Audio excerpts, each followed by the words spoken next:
আল্লাহ আমার রব, এই রবি আমার সব।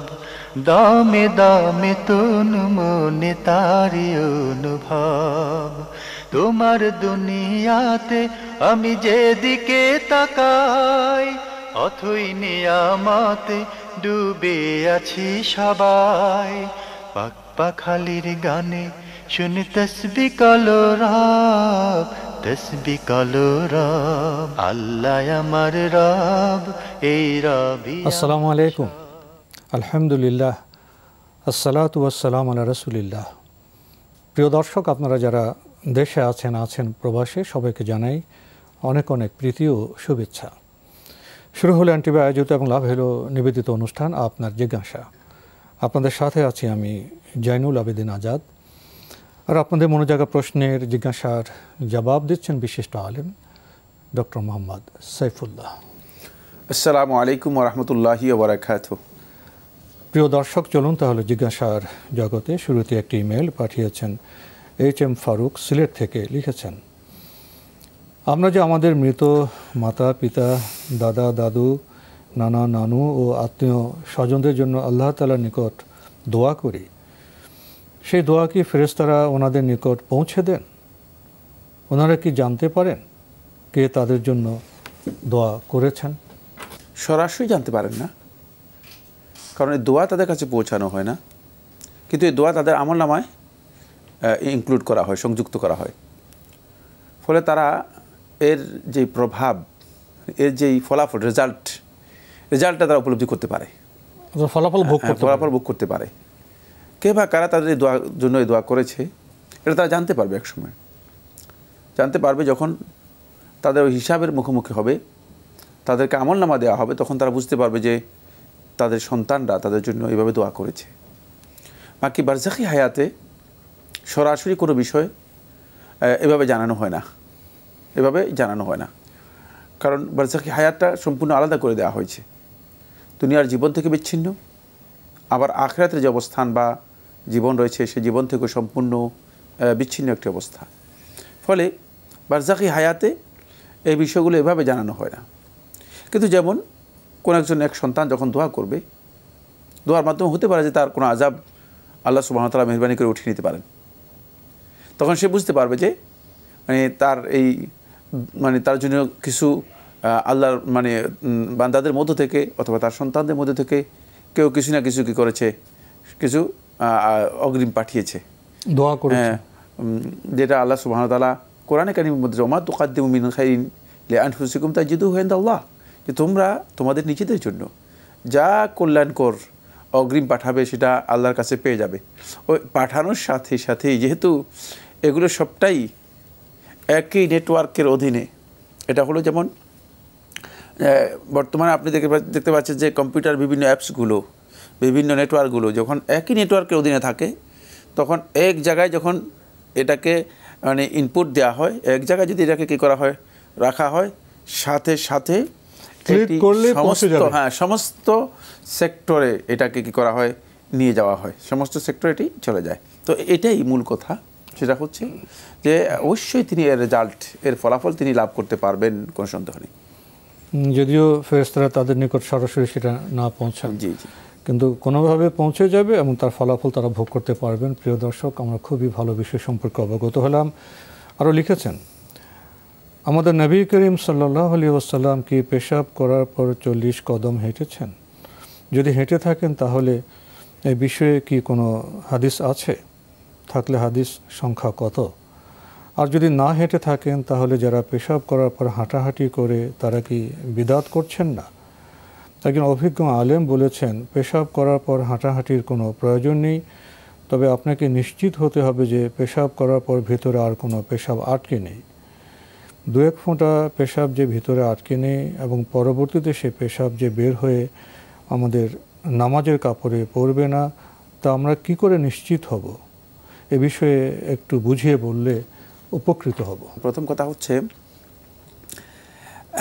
নবী সাল্লাল্লাহু আলাইহি ওয়াসাল্লাম পেশাবের পরে পেশাব ঝরতে পারে অথবা পেশাব পড়তে পারে, পেশাবের আশঙ্কা আছে, এই কারণে 40 কদম হেঁটেছেন, এই ধরনের কোনো রেওয়ায়েত বা হাদিস বা কোনো আমলি সুন্নাহ রাসূলুল্লাহ সাল্লাল্লাহু আলাইহি ওয়াসাল্লাম থেকে প্রমাণিত হয়নি।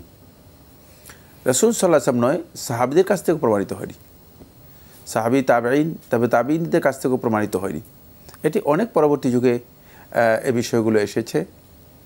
একদল লোক অতিরিক্ত সতর্কতার নামে এই বিষয়টি আবিষ্কার করেছেন, অথবা ওই সমস্ত লোক এটাকে বেশি গুরুত্ব দিয়েছে যাদের এই ক্ষেত্রে, পবিত্রতার ক্ষেত্রে, পেশাব পায়খানা সহ উজু এবং তাহারাতের ক্ষেত্রে তাদের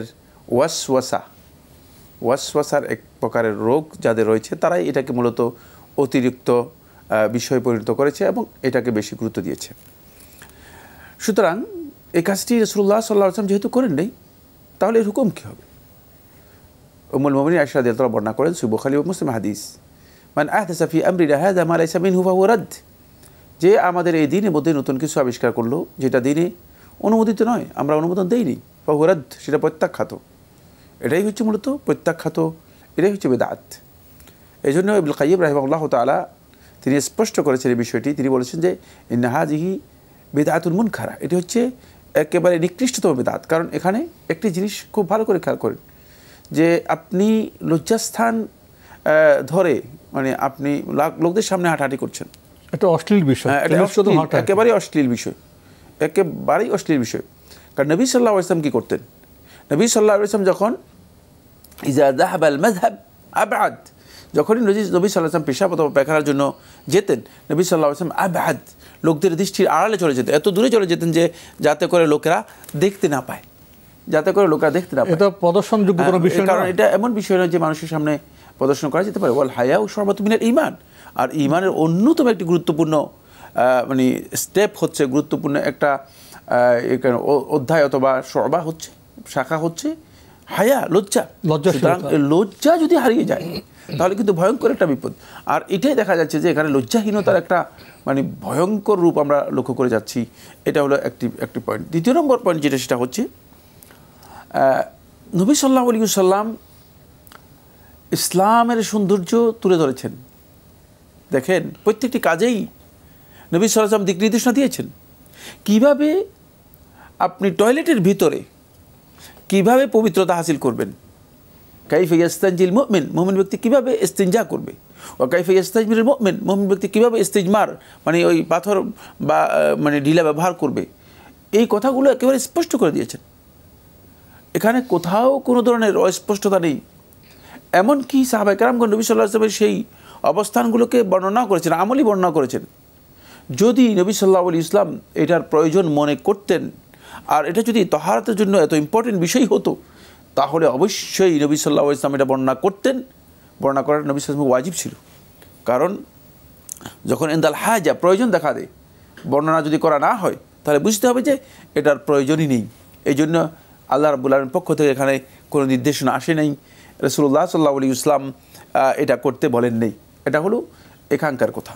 এবার আমরা আসবো যে পয়েন্টটি নিয়ে, সেটি আরও গুরুত্বপূর্ণ। সেটা হচ্ছে এই, মানে কেউ কি এটা মনে করেন মানে যে পেশাব এবং পায়খানা এর আগমন এবং ক্লোজ, এটা মূলত একটা অটো সিস্টেম দেওয়া আছে আল্লাহ তাআলার পক্ষ থেকে। এখানে কোনো ধরনের সুযোগ নাই যে কিছু মানে রয়ে যাচ্ছে কিছু, মানে তারপরে মানে আস্তে আস্তে পড়বে, তারপরে তিনি অপেক্ষা করবেন না। এটা এমন সিস্টেম করা আছে, এটাকে অটোমেশনের মতো একেবারেই সিস্টেম করা আছে, এটা অটোমেটিক বন্ধ হয়ে যাবে। হ্যাঁ, যদি কোনো ব্যক্তির রোগ থাকে, পেশাব ঝরার রোগ থাকে, তার মাসআলা ভিন্ন, তার মাসআলা এখানে আসবে না।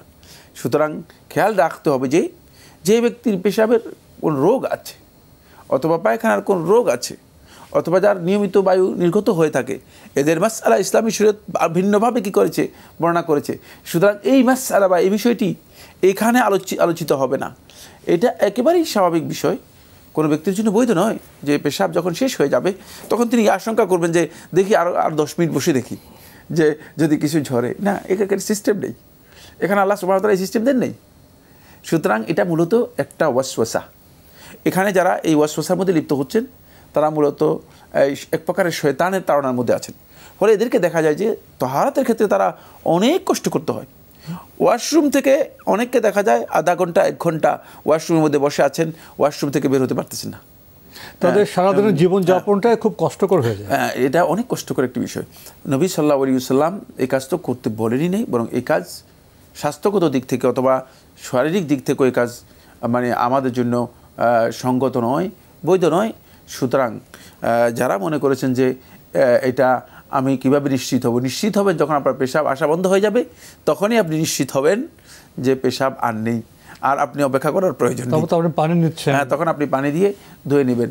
এরপর আপনার কোনো ধরনের ওয়াসওয়াসা যদি আপনার আসে, ওয়াসওয়াসার ক্ষেত্রে ইসলামের বিধান হচ্ছে ওয়াসওয়াসাকে অবশ্যই আল ইরাদু আনিল ওয়াসওয়াসাতি, ওয়াসওয়াসা থেকে নিজেকে অবশ্যই দূরে সরে নেবেন, বিমুখ হবেন, প্রত্যাখ্যান করবেন।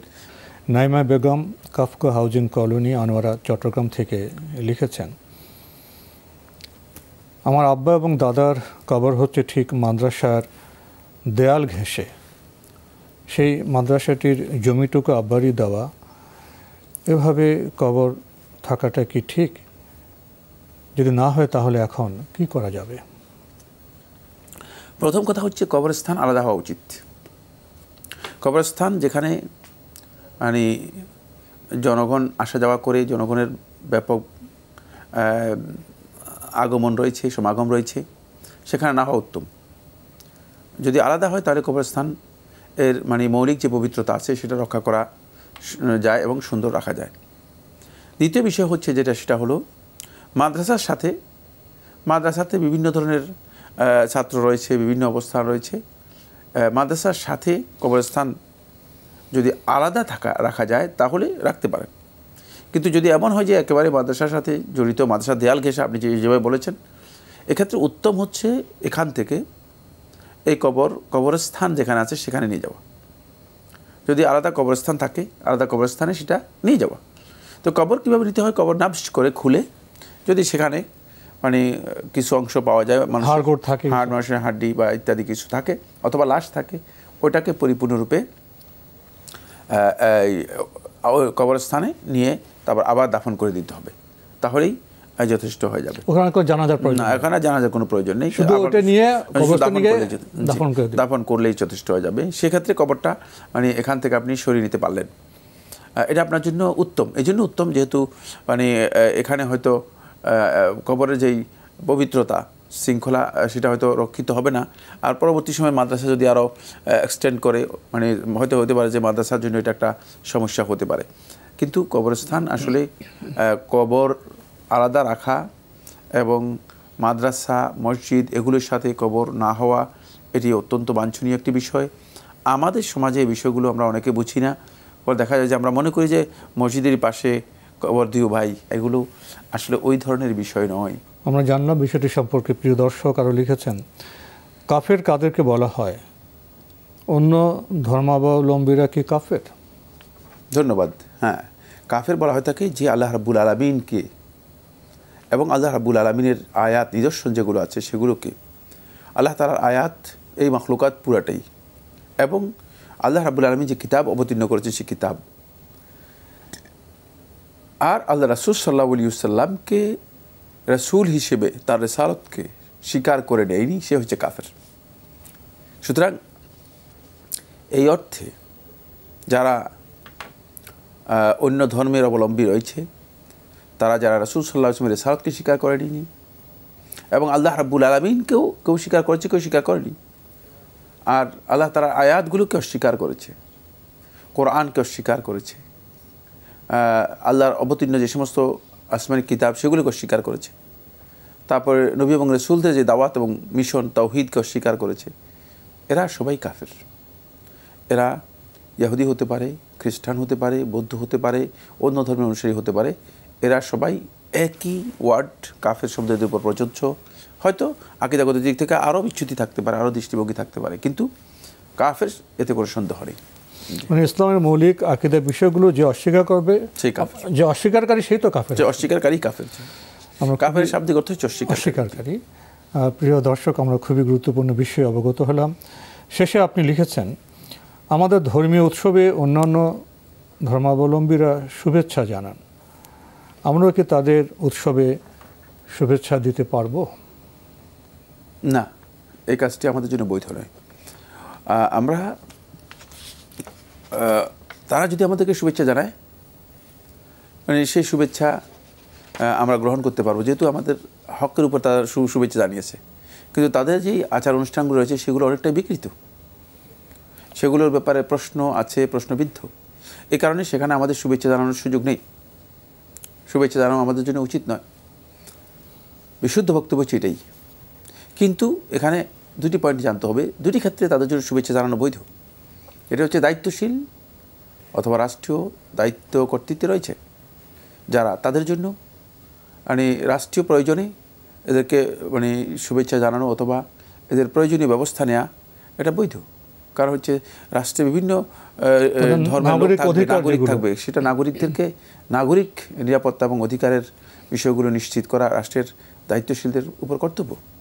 সেক্ষেত্রে তিনি সে কাজটি করতে পারবেন, এটা তার জন্য মানে এই মানে বিধানের আওতায় আসবে না। কিন্তু তিনি অবশ্যই মানে এটা ধর্মীয় অনুষ্ঠান হিসেবে যে আমাদেরও ধর্মীয় অনুষ্ঠান কথা বলতে পারবেন না, যে এটা যেহেতু তাদের ধর্মীয় অনুষ্ঠান সেটা আমাদের ধর্মীয় অনুষ্ঠান, তাদের উৎসব যেহেতু এটা আমাদেরই উৎসব, কথা তিনি বলতে পারবেন না। আর দুই নম্বর যে বিষয়টি সেটা হচ্ছে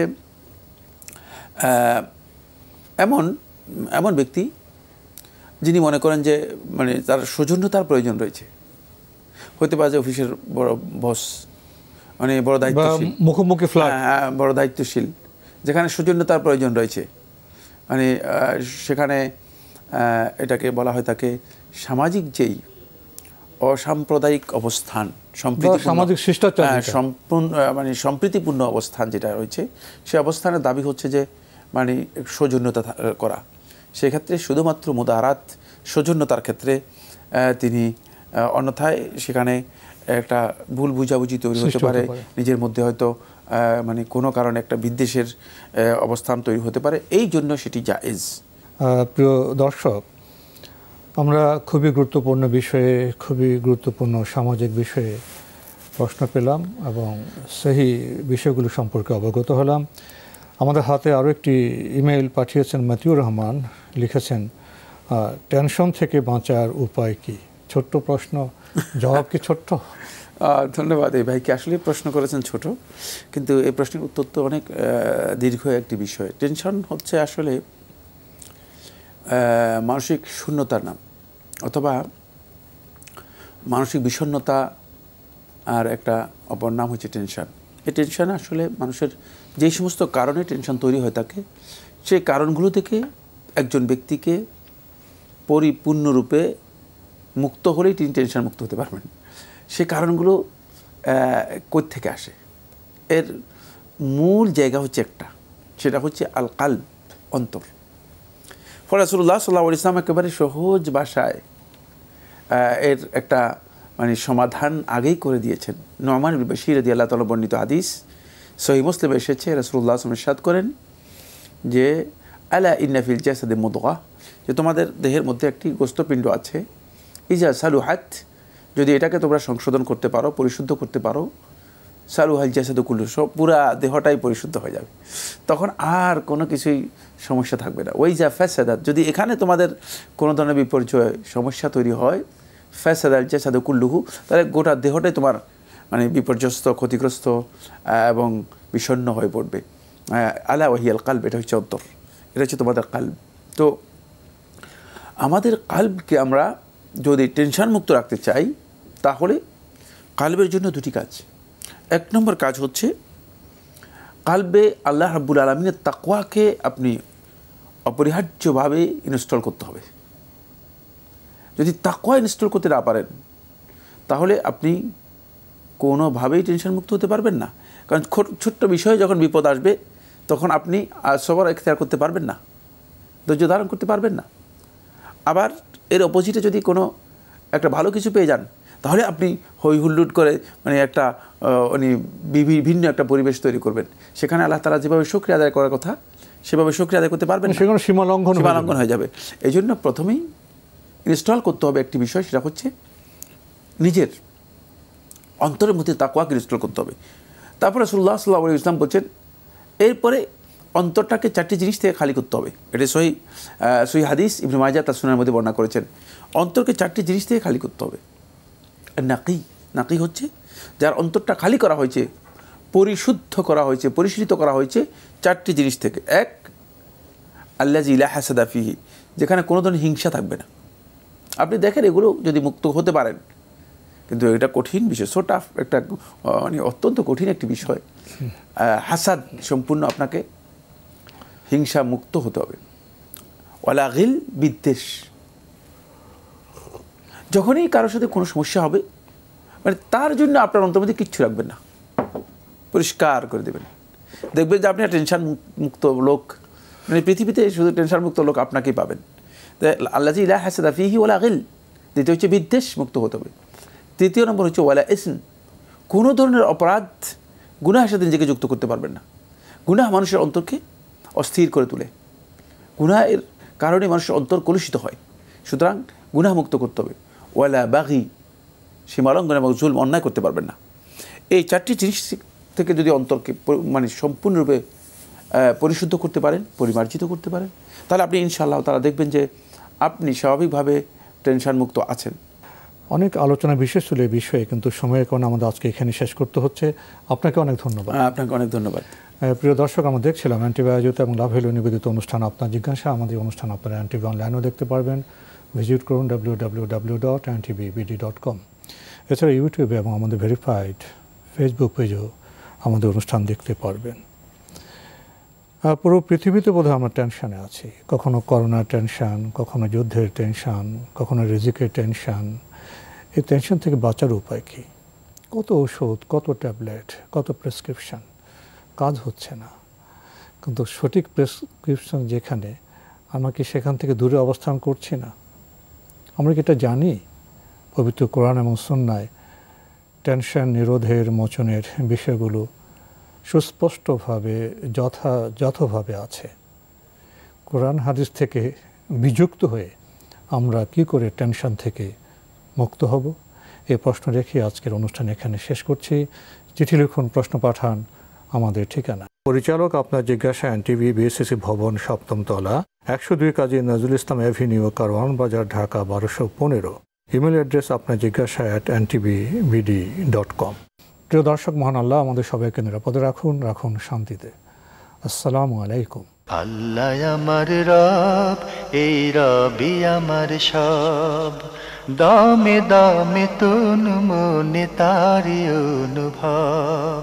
আল্লাহ আমার রব, এই রবি আমার সব।